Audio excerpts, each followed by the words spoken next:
Hello, great people. After much clamor and protest by the Nigerian populace, human rights lawyer Dele Farotimi has been granted bail by the Federal High Court in Advocacy. You will recall that Dele Farotimi had been in a running battle with legal luminary Age Babalola over alleged defamation case. Age Babalola alleged that Dele Farotimi defamed him in his now popular book called Nigeria and its Criminal Justice System. You will recall that Dele Farotimi has two cases, one at the Magistrate Court and one at the Federal High Court. So the Federal High Court today gave him a 50 million naira bail. In this video, I'll be telling you the details of what went on and the analysis of the implication of the action of the police, the action of the federal government, and what this holds for Age Babalola and Dele Farotimi, respectively. But before I dive deep into this, look at the picture you are seeing on the screen, because this will help my analysis later on. So I need to first speak about this picture. That is Yaya Bello on the screen and Dele Farotimi. That was when Yaya Bello was arraigned in court and when Dele Farotimi's bail hearing was being presented in court, when he was going to court for his bail hearing. Now, Yaya Bello was accused of stealing billions of Kogi State money to fund the schooling of his child and for his own personal benefit. Dele Farotimi accused Age Babalola of sharp practices in the legal profession. Now, let us look at the implication of these two cases. The first one, Yaya Bello committed what I can call a sin in court against the people of Kogi State, millions of Kogi State indigenes, the poor, the vulnerable, people that all their life, what they will become in life, who they will become in life, how far they will go in life, depends on the action or inaction of government. Yaya Bello had the law to superintend over the affairs of the state, and he allegedly carted away with billions of naira. He was going into the court, and look at how he's walking as if he's the owner of the building of the court and everybody in the court. See how he was walking majestically into the court premises. Now, let us go to the second leg, which is that of Dele Farotimi. Dele Farotimi is being accused of defaming a 95-year-old man that has put in over 60 years into legal practices in Nigeria. Is Dele Farotimi right or wrong? That I can't say. But Dele Farotimi's offense is against one man. And if we will look at it, a 95-year-old man that is closer to God's clarion call, in the sense that it will take, if Age Babalola dies today, in Yoruba they will say Oku Maluni. That is that it is a burial whereby cow will be slaughtered, whereby parties will be held.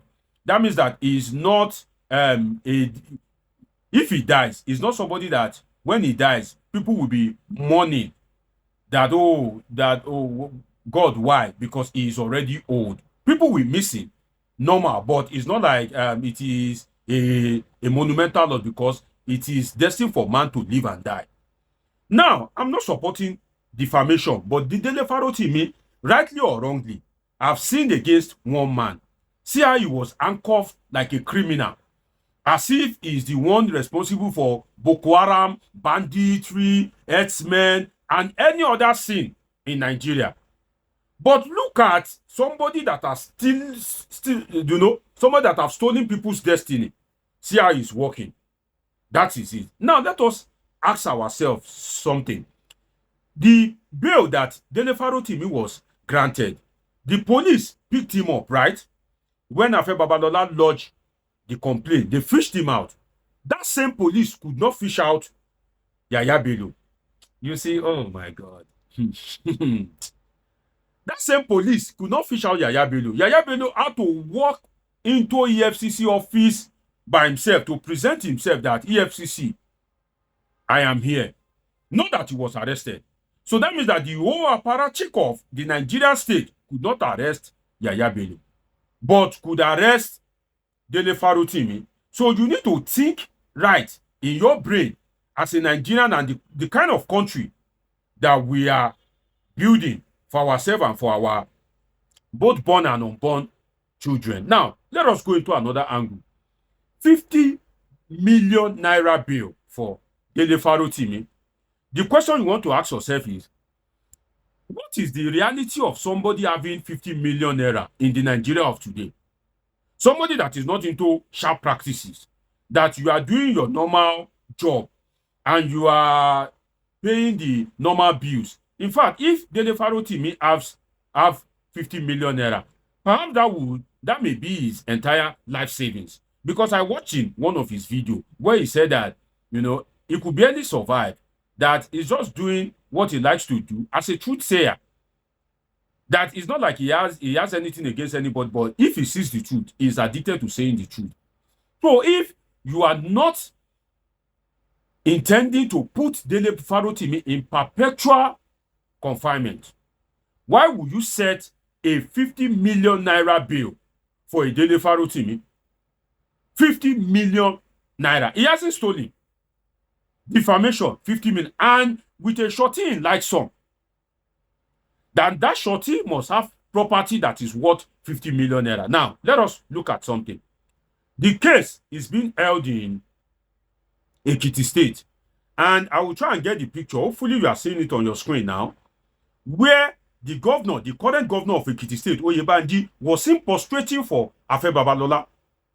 Age Babalola, as I've analyzed in my earlier videos, is a big guy in Ekiti State. When we talk of being big, Age Babalola in Ekiti State of today, if you are counting private citizens that are big, that are of reputant stature in Ekiti State, you can't count 2 or 3 without counting Age Babalola if he won't be the number 1. Because he is currently the highest private employer of labor in Ekiti State. So if you are now fighting against or you have case against such a man, the truth is it will be difficult for you to see somebody that will leave his property to act as shorty for you when they are seeing picture of the governor of the state prostrating for that particular man. So you can see that the conditions of the bail itself, there is some twist to it in such a way that it may be quite difficult for Dele Farotimi to meet that bail condition unless people decide to stand by him. For instance, if the Labour Party in Ekiti State or the PDP, the likes of Atiku Abubakar, decide to step in and help him, of course, they will get people that already have tens of properties in their lifetime, that even if you seize that single property from them, they are not at any loss. Because if we are to base it on the life of Dele Farotimi as a truth sayer, see, let me tell you the truth. Truth sayers are always poor people. That's one fact. They are not always rich. And truth sayers don't usually have friends. It is people that can lie, people that can cheat, people that can, act in an illegal and irrational way that usually have many friends. So if you are now setting 50 million naira bill for a Dele Farotimi that that is not a flight risk.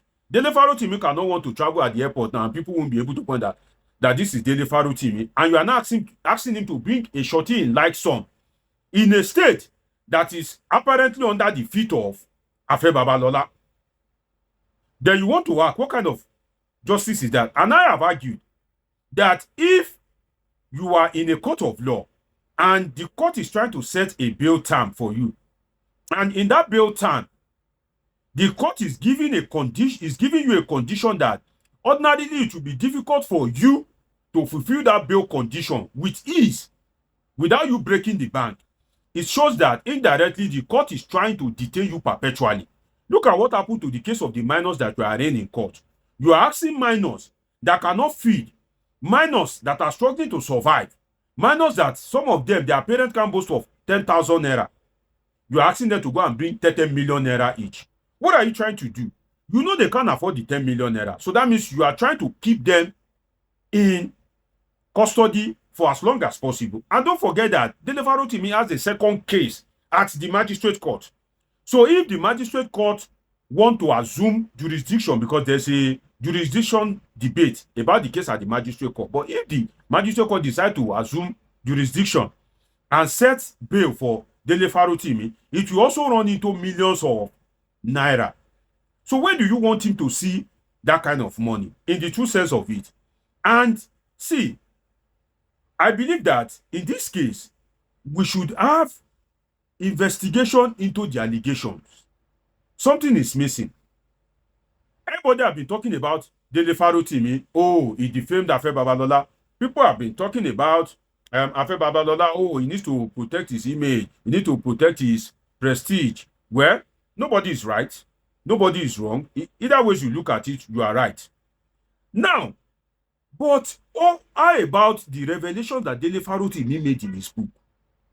Shouldn't there be investigation, like a forensic thorough investigation, whereby you trace the account of the people mentioned, whether dead or alive? You look at their net worth. What is their net worth? You look at that of the people mentioned in that book, even Afe Babalola himself. You will recall that Afe Babalola last year donated 10 million pounds. You heard me right? 10 million pounds to King's College London. 10 million pounds to King's College London. You can imagine. So, having donated 10 million pounds to King's College London, then you need to ask yourself, as a lawyer, how much are you able to acquire? What is your net worth? How did you get money to build your universities and everything? So you would have seen some little evidence that can shed light into whether Dele Farotimi could have a point or not in the past 1 week. And that can make you to determine some of the things that you will set for him as a bail condition, or even he's a lawyer like you. But if you set 50 million naira for a man that has a similar case at the magistrate court, where you won't make him see the money, see, what I see is that, I think it's just that jurisdiction has been settled in law. If it were to be the olden case, olden days, you know what they will do to Dele Farotimi? They will just take the case to maybe Kano, where it will be difficult for him to sponsor the case. In the olden days, you can ask your big uncles or big aunts. That's how they usually do. If something is happening in Lagos or Ekiti, they will rope somebody in Kano State or Jigawa State. Then they will now take the case to Jigawa, where it will be difficult for you to be transporting yourself. And when you transport yourself, the judge will just listen to you for like 5-10 minutes and adjourn the case to another date, maybe to a week or two after that. You don't have money to be staying in hotel, and you cannot afford to come back to Jigawa State. By so doing, you will end up losing the case. But now, jurisdiction is a bit, even with the setting of jurisdiction in law, see what they are doing. They still pick up the man in Lagos State and went to try him in Ekiti State. So, what I can say is, kudos to the judiciary, the judge, for at least granting him bail, because if it were to be based on the influence of Afe Babalola and the people that Dele Farotimi has allegedly sinned against, he won't get bail. That's the truth. But for them to grant him bail, it's okay. Kudos to the judiciary. But I think the bail is not too good in the sense of 50 million naira and a shorty in like some. So I hope that either Dele Farotimi will be able to meet the terms of the bail, or people will come to his rescue. It's been an interesting time with you on this episode of Politik with Dr. Omoshola. Dr. Deji is a political scientist with a PhD in political science. Do well to subscribe, turn on your notification button, catch up with my past video, and of course I have great videos coming your way. Till I see you again, I love you all sincerely.